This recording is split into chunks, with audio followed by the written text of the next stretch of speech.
오늘도 값없이 베풀어 주신 하나님의 끝없는 은혜를 누리며 승리하는 꿈미래의 모든 분들이 되기를 소망합니다.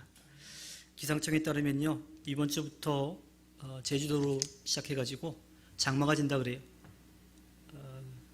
오랜 가뭄에 좀 비가 반갑긴 합니다. 그런데 저는 좀 걱정이 되기도 해요. 여러분 아시겠지만 비가 많이 오면 이 들이몰 벽을 타고 물이 들어옵니다. 그래서 많이 들어올 때는 하루에 한 3번 정도 물을 좀 퍼내야 돼요. 보이지 않게 그 귀한 일을 해주고 계신 분들도 계신데요. 물이 어디가 새는지를 알아가지고 워터블럭이라고 하는 것을 사서 물이 좀 어느 정도 나오는 걸 좀 막고 있기는 한데, 저 워터블럭의 한계를 넘어가면 이제 고이는 거죠. 그래서 그렇게 물을 좀 퍼내고 있는데, 장마가 진다라고 하는 말을 듣고서 이제는 그냥 임시방편이 아니라 근본적인 문제를 좀 해결해야 되겠다라는 생각이 들어서 주님보다도 더 높다라고 하는 건물주에게 연락을 했습니다. 지난 금요일 날 오셨고요. 방수 공사를 하는 걸로 얘기를 해주셨어요. 물론 뭐 그전에도 몇 번 했지만 물이 또 새는 거니까 한번 해보라고, 알아보라고 이야기를 하셨습니다. 그래서 방수 공사를 할 수 있는 분에게 제가 연락을 좀 드렸고요. 이따 오후에 오셔가지고 보시고 어떻게 공사를 할지 좀 견적을 내보신다고 합니다. 그 주인이 이 근처에 방수공사를 할 수 있는 사람을 좀 알면 좀 알아봐서 하라 그래가지고, 사실 제가 이 근처에는 없고요. 대신에 제가 잘 아는 분, 또 잘 해주실 분에게 연락을 드렸습니다. 방수 일을 하시는 저희 아버지한테 연락을 드렸어요. 그래서 몇 번 오시겠다고 그랬는데 이제는 좀 해야 될 것 같아서 점심 식사하고 오신다고 했습니다. 제가 목회를 시작하면서 계속 상가에 있긴 했었는데, 처음에는 천정에서 물이 샜어요.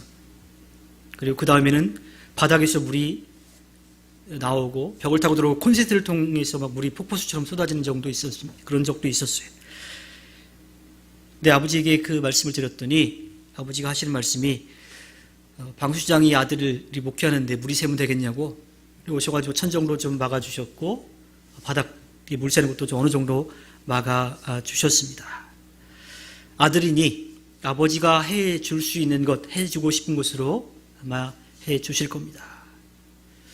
이번에도 오시면 여기에 맞는 방법을 좀 잘 찾아주실 거라고 생각해요. 이런 게 바로 아들의 특권 아닐까요? 부모님이니까, 또 부모님이 하실 수 있으니까 부탁을 드리는 것, 이게 바로 아들의 특권일 거라고 생각을 합니다. 로마서 8장 14절에 보면요, 하나님의 영으로 인도함을 받은 사람은 누구나 다 하나님의 자녀라고 이야기를 합니다. 하나님께서 우리가 살아갈 수 있는 모든 것을 주셨는데 하나님을 등지고 떠나갔어요. 그런데 그렇게 떠나간 우리를 다시 돌아올 수 있도록 하나님께서 그 길을 열어주신 거죠. 하나님께서 도와주셔서 돌아와서 하나님의 자녀로 살아갈 수 있는 자격을 다시 돌려주신 거예요. 마치 자녀가 부모로부터 사랑을 받을 수 있는 것처럼 우리에게 그렇게 해주신 거죠. 로마서 8장 16절에 가면 바로 그때에 그 성령이 우리의 영과 함께 우리가 하나님의 자녀임을 증언한다라고 말하고 있습니다. 우리가 잘못을 뉘우치고 하나님께로 다시 돌아올 때에 성령께서 우리를 하나님의 자녀라고 증언해 준다라고 이야기를 합니다. 그런데 거기에는 그 성령과 더불어서 우리의 영도 증거한다라고 이야기를 합니다. 신명기 19장 15절에 보면요, 어떤 잘못이나 어떤 범죄라도 한 사람의 증언만으로는 판정할 수 없습니다. 두세 사람의 증언이 있어야만 그 일을 확정할 수 있습니다라고 말합니다. 구약의 히브리적 이 사고에 따르면 한 명 가지고는 안 되는 거예요. 최소한 2명 이상이 되어야 그 일에 대한 확증을 할 수 있다고 하는 거죠. 그러니까 우리가 하나님의 자녀가 되었다라고 하는 확증도 성령과 또 우리의 영이 확증한다라고 이야기합니다. 그렇게 따지면 당사자가 우리인데 우리가 증언하는 게 효과가 있을까요? 그런 생각이 좀 들었습니다. 그런데 성경은 분명히 우리도 증인이 될 수 있다라고 이야기를 합니다. 갈라디아서 5장 22절과 23절에 나오는 것, 성령의 9가지 열매지요. 사랑, 기쁨, 화평, 인내, 친절, 선함, 진실, 온유와 절제. 이 일들이 나타난다면 우리가 하나님의 자녀라고 하는 것을 증언하게 된다고 하는 거예요. 이러한 삶을 살아낼 때에 우리는 마땅히 하나님의 자녀임이 나타나진다라고 하는 거죠. 그냥 우리 스스로 우리가 당사자이기 때문에 우리도 하나님의 자녀라고 그렇게 이야기할 수는 없지만, 그렇게 증언해서 효과를 볼 수 없지만, 우리가 하나님의 자녀의 삶을 살아낸 그 결과를 드러낸다면 당연히 우리가 하나님의 자녀인 것이 나타나지게 되는 거지요. 요한일서 5장 10절에서 그래서 그렇게 이야기하는 겁니다. 하나님의 아들을 믿는 사람은 그 증언을 자기 속에 가지고 있습니다. 왜? 우리가 예수 그리스도를 믿어서 구원의 은혜를 누렸지요. 그리고 성령이 우리를 도와주셔서 그 성령의 열매를 맺기 때문입니다. 즉 성령의 열매를 맺는 우리의 삶을 통해서 우리의 영도 우리가 하나님의 자녀임을 분명하게 나타낼 수 있다고 하는 이야기입니다. 그런데 바꾸어 말하면 우리가 그 열매를 맺지 못하면 우리가 하나님의 자녀라고 하는 것을 나타내지 못한다라고 하는 이야기입니다. 갈라디아서 5장 19절과 20절의 말씀을 쭉 살펴보면요, 하나님의 자녀로 살지 못하는 사람들의 이야기가 나옵니다. 음행과 더러움과 방탕과 우상숭배와 마술과 원수매짐과 다툼과 시기와 분냄과 분쟁과 분열과 파당과 질투와 술취함과 흥청망청 먹고 마시는 노름과 그와 같은 것들이라고 이야기합니다. 성령의 열매와 정반대의 이야기들이죠. 그리스도인들이 맺어야 될 열매가 아닌 그리스도인들이 피해야 될 열매를 맺는 사람들도 있다라고 하는 거예요. 그가 믿음을 가졌다라고 말하면서도 그렇다라고 하는 겁니다. 안타깝게도 하나님의 자녀가 되었는데 그 은혜를 누리지 못하는 사람들이 있습니다. 어쩌면 저는요, 로마서 8장 17절 뒷부분에 나오는 이야기 때문에 그렇지 않을까, 중간에 나오는 이야기 때문에 그렇지 않을까라는 생각이 듭니다. 로마서 8장 17절에 고난을 받으면 이라고 하는 이야기가 나오고 있습니다. 고난을 받으면. 우리는 보통 예수 그리스도를 믿어서 하나님의 은혜를 누리면, 하나님께 복을 받으면 꽃길만 걸을 거라고 생각해요. 돈도 많이 벌고 사회적으로도 높은 자리에 가고요, 사회적으로도 많은 영향력을 끼칠 수 있을 거라고 그렇게 생각합니다. 지금까지 살아왔던 모든 고난, 어려움들은 다 사라지고 꽃길만 걸을 거라고 그렇게 기대해요.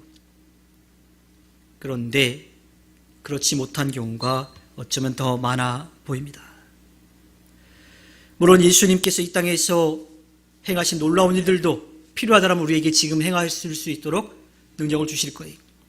또 이 땅에서 필요하다면 많은 물질도, 세상적인 권력도 분명하게 주실 거예요. 그런데 그게 필요치 않다면 주시지 않을 겁니다. 다만 중요한 것은 그 일로 인해서 우리가 하나님을 떠나는 일을 하나님은 막고 싶어 하시는 거죠. 다시 로마서 8장 17절의 말씀 가운데 우리가 상속자에 대한 이야기로 한번 들어가 보겠습니다. 우리가 자녀임은 상속자이기도 하다라고 그래요. 그리고 우리는 하나님이 정하신 상속자고 그리스도와 더불어 공동 상속자라고 이야기를 합니다. 법적으로 보면 상속자임에도 불구하고 나중에 상속을 받지 못하는 사람들이 있어요.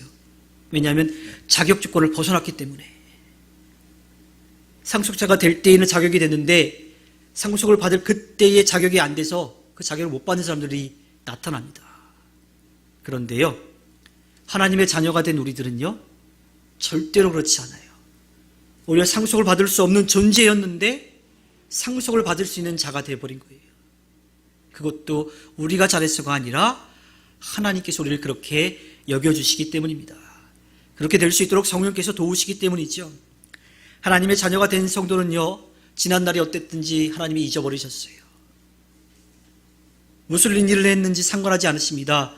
지금 회개하고 돌이켜서 앞으로 살아갈 그 모습을 기대하시는 거죠. 공동상속자는요, 차별이 없이 똑같이 상속을 받는 사람입니다.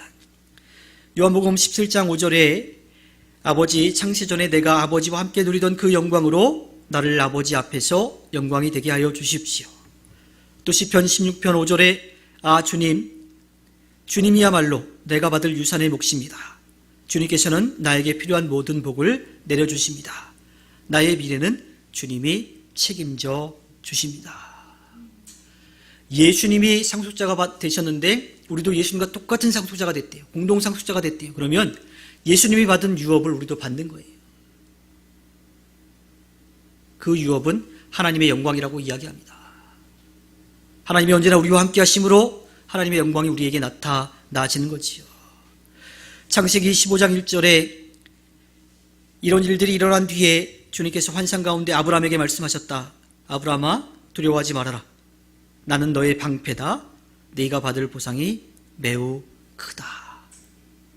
조카 롯을 구하기 위해서 많은 왕들과 함께 싸우러 나간 다음에 하나님이 그에게 약속해 주신 거예요.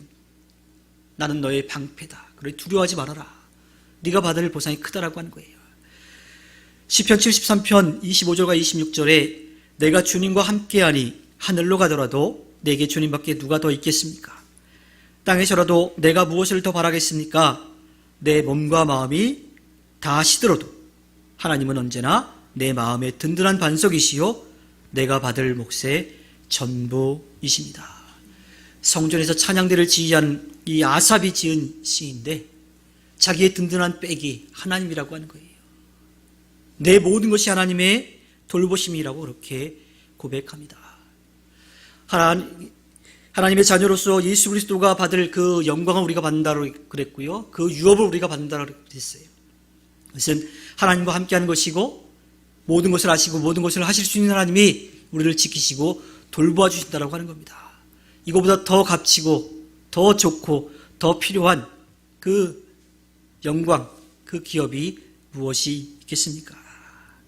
거기에다가요, 그 하나님이 우리를 위해서 자신의 아들까지도 기꺼이 내어주신 분입니다. 이사야 60장 21절에 너의 백성이 모든 시민권을 얻고 땅을 영원히 차지할 것이다. 그들은 주님께서 심으신 나무다. 주님의 영광을 나타내라고 만든 주님의 작품이다. 이사야 61장 7절에 너희가 받은 수치를 갑절이나 보상받으며 부끄러움을 당한 대가로 받은 몫을 기뻐할 것이다. 그러므로 너희가 땅에서 갑절의 상속을 받으며 영원한 기쁨을 차지할 것이다. 나라가 멸망하게 된 그 상황 가운데 이제 나라가 멸망해서 다 흩어져 버릴 그 상황을 선포하고 있는 이사야의 입에서 다시 구원하시고 회복하실 것이라고 하는 기대와 소망을 주고 계시는 거예요. 비록 하나님을 떠나서 죄를 지어 벌은 받지만 다시 돌아올 수 있는 길이 열려져 있다라고 하는 겁니다. 우리가 받을 영원한 하늘나라의 유업, 언제나 함께 하시는 그 하나님의 돌보심, 그 유업을, 그 기업을 이미 우리들에게 약속해 주셨다라고 하는 겁니다. 다시 로마서 8장 17절의 말씀을 돌아가서 우리가 그리스도와 함께 영광을 받으려고 그와 함께 고난을 받으면이라고 하는 말씀을 좀 생각해 보았으면 좋겠습니다. 사도 바울은요, 우리가 구원함을 얻어서 하나님의 자녀가 되어서 예수 그리스도와 더불어서 하나님이 주신 그 상속, 그 유업을 받게 될 것이라고 이야기하는데 그 사이에 고난을 받으면이라고 하는 이야기를 하고 있습니다. 자, 고난받는다라고 하는 이야기를 좋아할 사람이 누가 있을까요? 힘들고 어려운 일을 해야 된다라고 말하면 그 일 하겠다고 나서는 사람이 누가 있을까요? 뭐 예전에도 그랬지만 지금도 3D 업종은 일할 사람을 구하기가 어렵다라고 하잖아요. 힘들고 어렵다라고 하는 말을 꺼냈을 때 그 일을 기꺼이 할 사람이 누가 있겠냐라고 하는 겁니다. 그런데 바울은 고난에 대한 이야기를 합니다. 그리고 예수 그리스도의 고난과 자신의 고난에 대해서 이야기를 하죠. 히브리서 12장 2절에 믿음의 창시자요 완성자이신 예수를 바라봅시다. 그는 자기 앞에 놓여있는 기쁨을 내다보고서 부끄러움을 마음에 두지 않으시고 십자가를 참으셨습니다. 그리하여 그는 하나님의 보좌 오른쪽에 앉으셨습니다. 빌립보서 2장 10절에 그리하여 하늘과 땅 위와 땅 아래에 있는 모든 것들이 예수의 이름 앞에 무릎을 꿇고라고 이야기합니다. 낮아지셨는데 그를 높여주셨어요.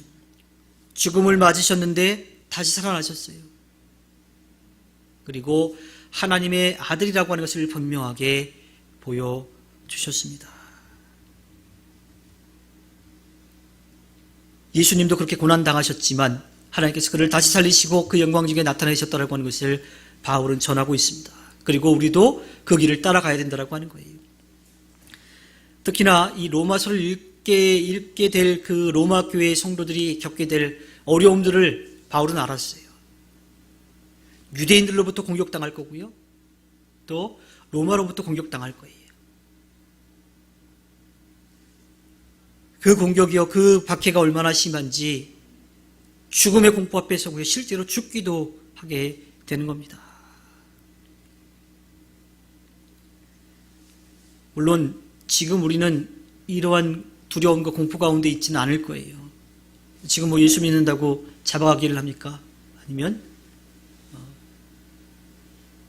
죽이겠다고 그렇게 협박을 하기를 합니까? 이런 정도의 고난은 사실은 없긴 할 거예요. 그런데 우리에게도 올 고난들이 분명히 있습니다. 우리가 이 땅을 살아가면서 죽음을 눈앞에 두는 어려움까지는 아니라 하더라도 세상의 즐거움을 누리지 못하는 그런 어려움이 사실은 있습니다. 또 교회 다닌다고 하는 것 때문에 꽤 손해를 볼 수도 있습니다. 외부의 고난이 아니라 하더라도 내 것을 내려놓아야 하는 어쩌면 가장 어려운 그런 일을 만나게 될지도 모르겠습니다. 하지만요, 지금 이 땅을 살아가면서 우리가 손해볼 것 같은 그 상황 가운데서도 하나님은 우리에게 분명하게 채워주실 것입니다. 하나님을 부인하지 않고 하나님을 인정하며 살아갔을 때에 하나님도 우리를 인정해 주실 거예요. 이 땅에서 세상의 즐거움을 누리지 못한다 하더라도, 세상의 것을 얻지 못한다 하더라도, 또 우리의 것을 내려놓는다 하더라도 하나님께서는 우리에게 필요한 만큼 분명하게 채워주실 것이고요. 우리가 기대하고 생각하지 못했던 것, 그 방법으로 분명하게 돌려주실 것입니다. 그래서 바울은 이야기하는 거예요. 로마서 8장 18절에 현재 우리가 겪는 고난은 장차 우리에게 나타날 영광에 견주면 아무것도 아니라고 나는 생각합니다. 예수님의 고난에 대해서 알고 있던 바울, 그는 이제 자기가 겪었던 고난에 대한 이야기를 하는 것과 마찬가지입니다. 사도 바울은요, 자신이 떠난 유대인들과 자신을 박해했던 그리스도인들로부터 양쪽으로 다 공격을 받았어요. 그래서 그가 겪은 그 어려움들에 대해서 고린도후서 11장 23절부터 27절에서 말씀합니다. 이야기하고 있어요. 나는 수고도 더 많이 하고 감옥살이도 더 많이 하고 매도 더 많이 맞고 여러 번 죽을 뻔하였습니다. 유대인들에게서 40에서 하나를 뺀 매를 맞은 것이 5번이요, 채찍으로 맞은 것이 3번이요, 돌로 맞은 것이 1번이요, 파선을 당한 것이 3번이요, 밤낮 꼬박 하루를 망망한 바다를 떠다녔습니다. 자주 여행하는 동안에 강물의 위험과 강도의 위험과 동족의 위험과 이방 사람의 위험과 도시의 위험과 광야의 위험과 바다의 위험과 거짓 형제의 위험을 당하였습니다. 수고와 고역에 시달리고 여러 번 밤을 지새우고 줄이고 목마르고 여러 번 굶고 추위에 떨고 헐벗었습니다. 당시에 바울만큼 고난을 당한 사도도 없었을 거예요. 사실 그는 그 이전에 예수님을 믿는 사람을 잡아 감옥에 가두고 죽이는 일까지도 서슴지 않았던 사람입니다. 또 그 일을 하려고 다마스코스라고 하는 곳으로 가다가 주님을 만났어요. 그리고 오히려 자신이 박해하던 예수를 믿는 사람들, 그들 편에 서서 예수를 증거하는 사람이 되었습니다. 예수 그리스도를 만나서 하나님의 사랑을 깨닫게 된 사도 바울은요, 예수 그리스도를 전하다가 겪게 되는 그런 어려움들, 그것들보다 더 큰 보상이 주어져 있음을, 기다리고 있음을 알았던 거지요. 그래서 그는 그 어려움들을 다 이겨냈던 거고, 지금 이 로마서를 쓰면서 장차 어려움을 겪을 때 그들에게 참고 힘을 내어 승리하라고 이야기하고 있습니다. 눈이 있어도 하나님을 보지 못하고 귀가 있어도 하나님의 말씀을 듣지 못했던 그가 주님을 만나고 나서 주님을 볼 수 있는 눈이 띄어졌어요. 주의 말씀을 들을 수 있는 귀가 열려졌습니다. 하나님께서 그를 만나주시고 하나님께서 그의 눈을 뜨게 하시고 그의 귀를 열어주신 거지요. 산전수전 다 겪은 사도 바울은 앞으로 힘든 일을 겪게 될 로마 교인들에게 이 이야기를 들려주고 있습니다. 마지막 때에 주어질 보상, 그것을 기대하면서 이겨내라고 하는 거지요. 고린도후서 4장 17절에 지금 우리가 겪는 일시적인 가벼운 고난은 비교할 수 없을 정도로 영원하고 크나큰 영광을 우리에게 이루어 줍니다. 그 누구보다도 어려운 일을 겪었던 사도 바울이 체험하고 그들에게 이야기하고 있는 거예요. 베드로 사도도 마찬가지죠. 베드로전서 4장 12절과 13절에 사랑하는 여러분, 여러분을 시험하려고 시련의 불길이 여러분 가운데 일어나더라도 무슨 이상한 일이나 생긴 것처럼 놀라지 마십시오. 그만큼 여러분은 그리스도의 고난에 동참할 것이니 기뻐하십시오. 그러면 그의 영광이 나타날 때에 여러분은 또한 기뻐 뛰며 즐거워하게 될 것입니다. 손해보는 것 같고 또 내 거 잃어버린 것 같고 괜히 어려운 일 사소하는 것 같고 하는 그러한 생각이 들더라도 마지막 때에 우리에게 주어질 그 영광, 그 영원한 하늘나라 하나님과 함께하는, 믿음의 사람들과 함께하는 그 보상을 생각한다면 이 땅에서의 어려움은 아무것도 아니라고 하는 거예요. 이겨내야 한다라고 하는 것을 이야기합니다. 이 땅에서 하나님의 자녀로 예수 그리스도의 증인과 제자로 살아가는 일이 좀처럼 쉽지는 않습니다. 하지만 그렇게 살아갈 수 있도록 성령께서 우리를 보증해 주시고 증언해 주시고 우리를 도와주십니다.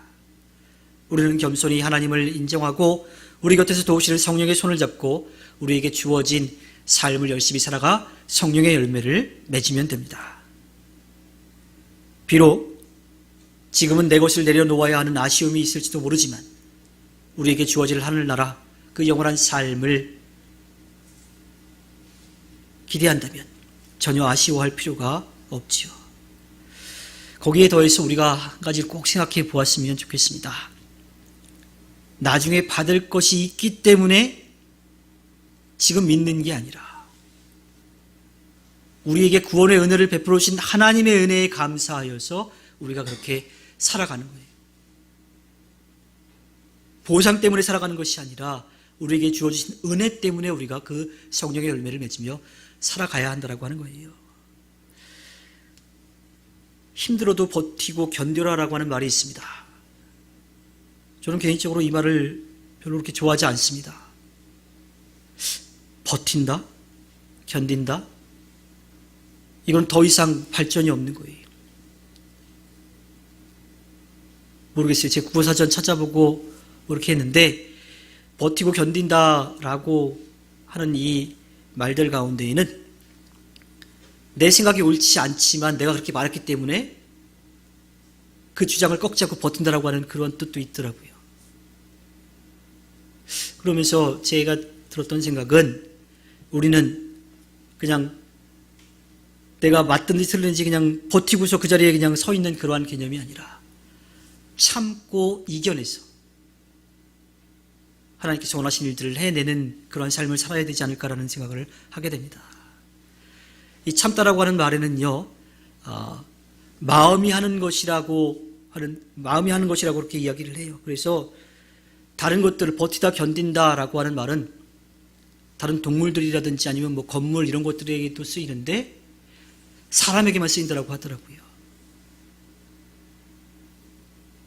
우리는 몸이 아니라 영으로 살아가야 될 사람이에요. 그냥 억지로 그냥 버티고 견디는 그 삶이 아니라 참고 이겨내서 하나님의 뜻을 이루어야 될 사람들이라고 하는 거죠. 만약에 버티고 견디는 거에만 우리가 멈춰 있더라면 아직 더 자라나야 될 어린아이의 그런 신앙을 가지고 살아가는 걸지도 모르겠습니다. 또 나중에 받을 보상만 바라보는 삶은요, 아직 더 자라나야 될 어린아이의 그런 모습과도 같을지 모르겠습니다. 부모가 자녀에게 바라는 모습이 무엇일까요? 매일 이거 해달라고 조르는 그러한 모습만을 기대할까요?